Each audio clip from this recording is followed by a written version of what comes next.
शुरू कर दो।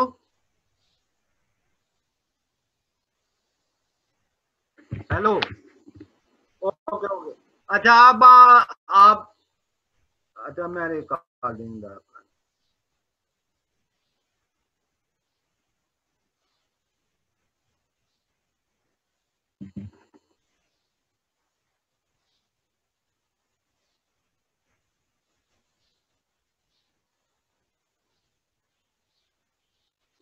अच्छा अगर हम अब आप देखें कि अगर हम बात करें वेस्टर्न हिस्ट्री ऑफ साइकोलॉजी तो उसमें भी ग्रीक फिलासफर हैं जैसे सोक्रेटिस है, प्लेटो है, अरिस्टोटल है। इन्होंने क्या किया था, ये अर्ली डेट्स के जो है ना शुरू शुरू की तारीख के ये जो फिलासफर हैं इन्होंने क्या काम किया था, they studied the nature of the mind, soul, body and human experience. खसूसी तौर पे ग्रीक फिलासफर सोक्रेटिस, प्लेटो और अरिस्टोटल, इन्होंने क्या किया था, इन्होंने ब्रेन की नेचर, सोल की नेचर को और जिस्म की नेचर को और ह्यूमन एक्सपीरियंस, इन सब की नेचर को इन्होंने स्टडी किया था। वेस्टर्न हिस्ट्री ऑफ फिलॉसफी में जब हम 17वीं सदी में जाते हैं तो हम देखते हैं उसमें रीन डिकार्टिस है, उसके बारे में पहले बात हुई है। दो तरह के उसने व्यूज अपने बिलीफ के बारे में बात की थी। फिर इसके बाद 17वीं सदी में हम देखते हैं जॉन लॉक है। जॉन लॉक का व्यू जो है ना वो एम्पिरिसिस्ट व्यू है। जॉन लॉक कहता है कि knowledge is acquired through experiences and interaction with the world. Knowledge जो है वो एक्सपीरियंस के जरिए और दूसरे लोगों के साथ डीलिंग के जरिए हमारे पास आता है। फिर 1869 ईस्वी में जो सर फ्रांसिस गाल्टन जो इंग्लैंड का था उसने इंडिविजुअल डिफरेंसेस को स्टडी किया था। सर फ्रांसिस गाल्टन जो इंग्लैंड का रहने वाला था, इसने बड़ा जीनियस ये शख्स था। ये डार्विन का अपना चार्ल्स डार्विन का ये कजन था। और सर फ्रांसिस गाल्टन ने क्या स्टडी किया था, ही स्टडीड इंडिविजुअल डिफरेंसेस। और इसने इंटेलिजेंस टेस्ट को डेवलप किया था। इसने कुछ इंटेलिजेंस टेस्ट भी डेवलप किए थे। फिर वेस्टर्न हिस्ट्री ऑफ साइकोलॉजी में आप आ रहे कि 1879 ईस्वी में विल्हम वूंट जो है, जिसको हम फादर ऑफ साइकोलॉजी कहते हैं, उसने पहली साइकोलॉजिकल लेबॉर्ट्री लिपजिग में कायम की थी। और उसकी रिसर्च किसके ऊपर थी, विल्हम वूंट की रिसर्च अपना रिसर्च थी सेंसेस के ऊपर, खसूसी तौर पे विजन, अटेंशन, इमोशन और मेमोरी के ऊपर विल्हम वूंट ने एक्सपेरिमेंट किए थे। फिर आप आ रहे 1883 1883 ईस्वी में जी स्टैनले हॉल, ये पहला अमेरिकन साइकोलॉजिस्ट था जिसने साइकोलॉजी में डॉक्टरेट की डिग्री इसने हासिल की सर थी। लड़कों जी को इन स्टैनले कर दें। हॉल। ओके।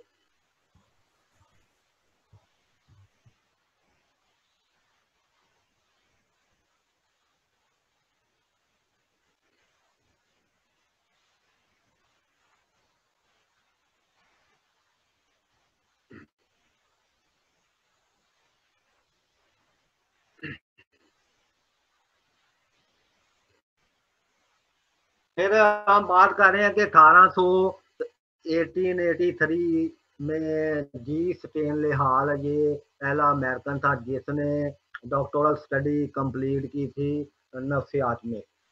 और इसने भी पहली psychological laboratory US United states में इसने कायम की थी। और इसने पहला अमेरिकन जर्नल ऑफ साइकोलॉजी उसकी इसने बुनियाद रखी थी। फिर 1888 में जेम्स मैकीन कैटल, इसने पहला, ये प्रोफेसर था यूनाइटेड स्टेट्स में नफ्सियात का, जेम्स मैकीन कैटल, ये यूनाइटेड स्टेट्स में 1879 में ये पहला नफ्सियात का प्रोफेसर लगा था। फिर 19वीं सेंचुरी में आप पा रहे, 19th सेंचुरी में फिर टीचनर ये बुनियादी तौर पे विल्हेम वुंड का ये शागिर्द था और स्ट्रक्चरलिज्म के ऊपर टीचनर ने काम किया था। ये विल्हेम वुंड का शागिर्द था और इसने विल्हेम वुंड के नजरियात को अमेरिका में ले जाकर उसकी तालीम इसने दी थी। बुनियादी तौर पे टीचनर ने विल्हेम वुंड के नजरियात को अमेरिका में पहुंचाया था और टीचनर ने काम क्या किया था, इसने मेंटल स्ट्रक्चर को एनालाइज किया था उसके बेसिक एलिमेंट्स में कि हमारा ज़हन किन चीज़ों से मिलता है उसको इसने एनालाइज किया था। मसला इंटेंशन है, डिज़ायर है, थिंकिंग है, यानी जिन चीज़ों से हमारा ज़हन मिल के बनता है उसको इसने अलग-अलग स्टडी किया था। फिर टीचनर ने इंट्रोस्पेक्शन, इसके ऊपर भी मशाइला बातन पर भी इसने काम किया था। उसके बाद जब हम दूसरा स्कूल ऑफ थॉट फंक्शनलिज्म की बात करते हैं जिसकी बुनियाद जॉन डेवी ने रखी थी और इसमें जो दूसरा अहम नाम था वो था विलियम जेम्स। ये सब फंक्शनलिज्म के में काम करने वाले लोग थे और विलियम जेम्स ने क्या काम किया था, he studied functions of the mind and behavior to adapt to the environment। और विलियम जेम्स, इसके बारे में पहले भी हमने बात की थी कि इसके बहुत सारे इसने कॉन्सेप्ट फंक्शनलिज्म के अंदर इसने पेश किए थे। जैसे पहले भी मैंने आपको बताया था कि इसने शऊर के ऊपर बात की थी विलियम जेम्स ने, प्रैग्मेटिज्म के ऊपर इसने बात की थी, फिर इसने स्ट्रीम ऑफ कॉन्शियसनेस के ऊपर इसने बात की थी और इसने कहा था कि शऊर जो है उसका लाजमी कोई ना कोई अहम काम है, वरना शऊर जो है उसका वजूद ना होता।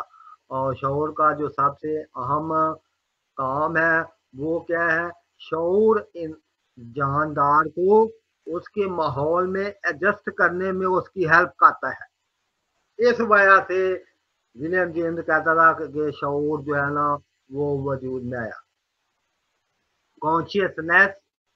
Consciousness helps the organism to adopt to its environment. शऊर जो है ये जानदार को यानी इंसान और जानवर को उसके माहौल में एडजस्ट करने में उसकी हेल्प करता है। फिर 1920 ईस्वी में आगे जब बिहेवियरिज्म शुरू हुआ, बिहेवियरिज्म का बानी था डॉक्टर जेबी वाटसन ने कहा था कि सिर्फ का जो बिहेवियर ऑब्जर्वेबल होता है, यानी जो जानदार का बिहेवियर हमें नजर आता है, जो काबिल मुशाहिदा होता है, उसको स्टडी किया जाना चाहिए। फिर जेबी वाटसन और फिर के बाद BF स्किनर, ये लोग जो है साइकोलॉजी जो है ये बिहेवियरिज्म पर इन्होंने काम किया था। फिर इसके बाद हम देखते हैं इवान पेवलोव जो था इसने क्लासिकल कंडीशनिंग पर इसने काम किया था।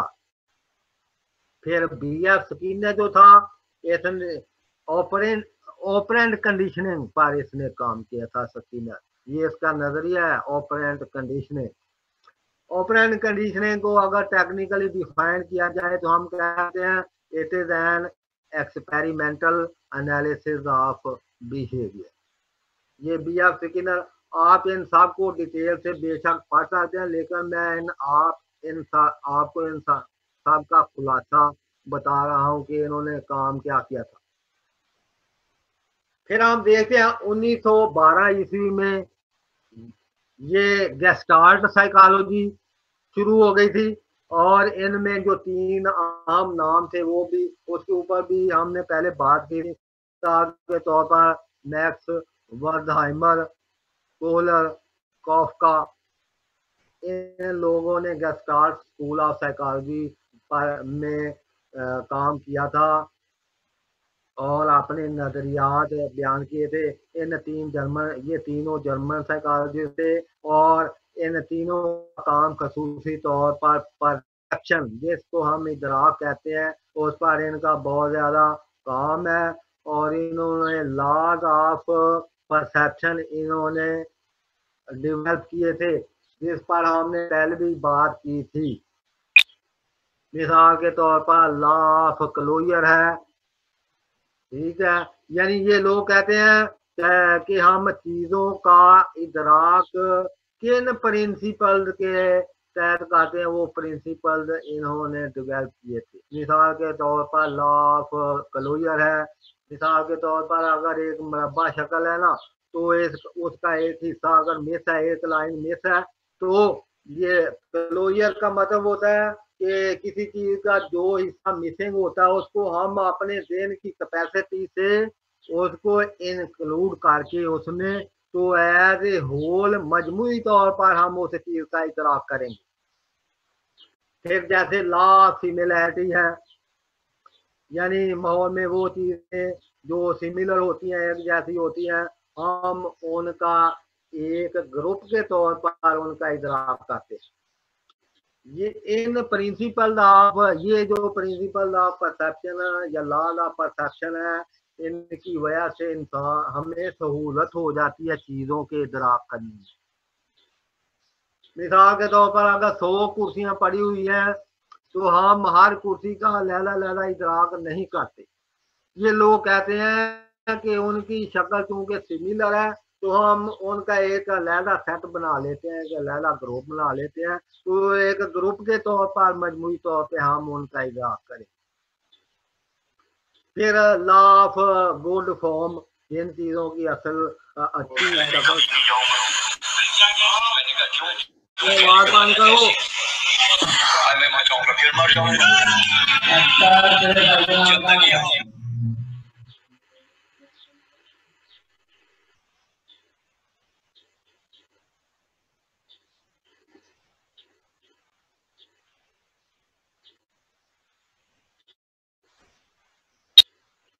यार ऐसा तो अपनी क्लास के इंस्ट्रूमेंट को कंट्रोल करके जी, इन्होंने gestalt school of psychology develop किया था। ये तीनों जर्मन साइकोलॉजिस्ट थे, और खसूसी तौर पर परसेप्शन पे इन्होंने बड़ा काम किया था, और लॉज ऑफ परसेप्शन डेवलप किए थे, जो मैंने पहले भी आपको बताए थे। लॉ ऑफ क्लोजर है, लॉ ऑफ गुड फॉर्म है, लॉ ऑफ कंटिन्यूटी है, लॉ ऑफ सिमिलैरिटी है। ये मुख्तलिफ लॉज हैं, 7-8 लॉज हैं, आप उनको देख सकते हैं गूगल पर। प्रिंसिपल ऑफ परसेप्शन या लॉज ऑफ परसेप्शन, वो कई तरह के। इसके बाद 20वीं सदी में सिगमंड फ्राइड, गेस्टाल्ट साइकोलॉजी के बाद फिर साइको एनालिसिस, इसके ऊपर भी जिसका फाउंडर, ये बार बार क्यों आप तंग कर रहे हैं भाई?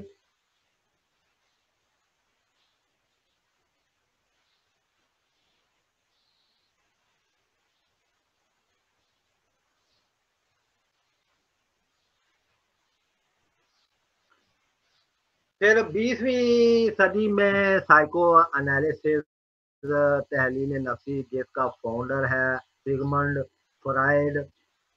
सिगमंड फ्राइड ने इंसानी बिहेवियर को बहुत डीप डीपली इसने इन्फ्लुएंस किया था और इसने खसूसी तौर पर अनकॉन्शियसनेस जिसको हम कहते हैं लाशऊर। सिगमंड फ्रायड ने ज़हन के 3 पहलू बयान किए थे, एक और तीसरा लाशऊर। लाशऊर पर सिगमंड फ्रायड ने बहुत ज़्यादा काम किया था, पहले भी आपको बताया था। सिगमंड फ्रायड का कहना है कि human behaviour is deeply influenced by unconscious thoughts, impulses